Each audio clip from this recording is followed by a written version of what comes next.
seorang gadis remaja hanya 17 tahun berdiri di depan raja yang lebih graduan.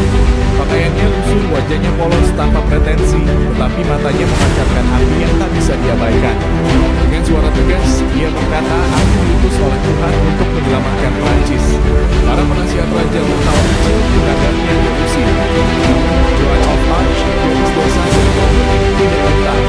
Apa yang terjadi selanjutnya bukan hanya cerita keberanian, melainkan sebuah keajaiban yang mengguncang Eropa. Pada tahun 1429, Prancis sedang berada di ambang kehancuran. Dalam 100 tahun berulang negeri itu, Inggris hampir sepenuhnya menguasai tanah Prancis. Orleans sebagai kunci untuk kemenangan hidupnya. Harapan rakyat sangat raja Prancis menjabat sebagai pilihan berdaya. Di tengah Joan, seorang anak petani, mengaku mendengar suara dari langit yang memerintahkannya untuk memimpin pasukan. Awalnya, Joan dianggap gila. Siapa yang mau mempercayai seorang gadis remaja tanpa latar belakang militer?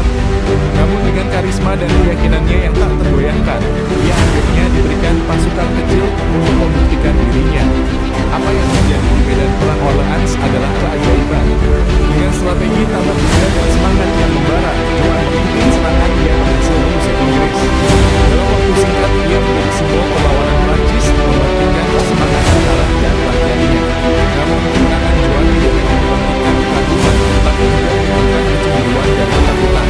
Bangsawan Prancis baru saja pecah oleh popularitasnya yang semakin meluas. Inggris jadi termakan bersumpah untuk mewujudkannya.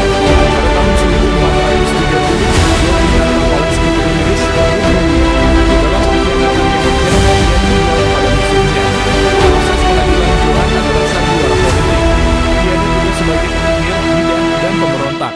Pertanyaan-pertanyaan menjebak diajukan untuk menjatuhkan kredibilitasnya, tetapi Joan menjawab dengan keberanian dan kecerdasan yang luar biasa. "Jika Tuhan ada di pihakku, siapa yang dapat melawan?" Jawabnya saat ditanya tentang lainnya mendengar suara ilahi. Namun hukuman telah ditentukan bahkan sebelum pengadilan dimulai.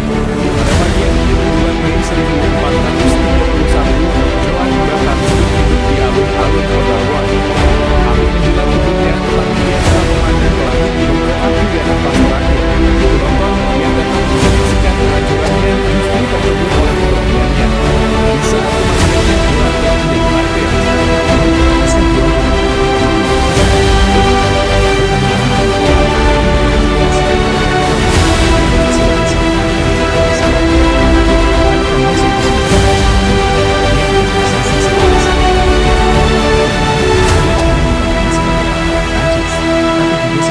Keberanian, keyakinan, dan kekuatan yang mampu mengguncang dunia.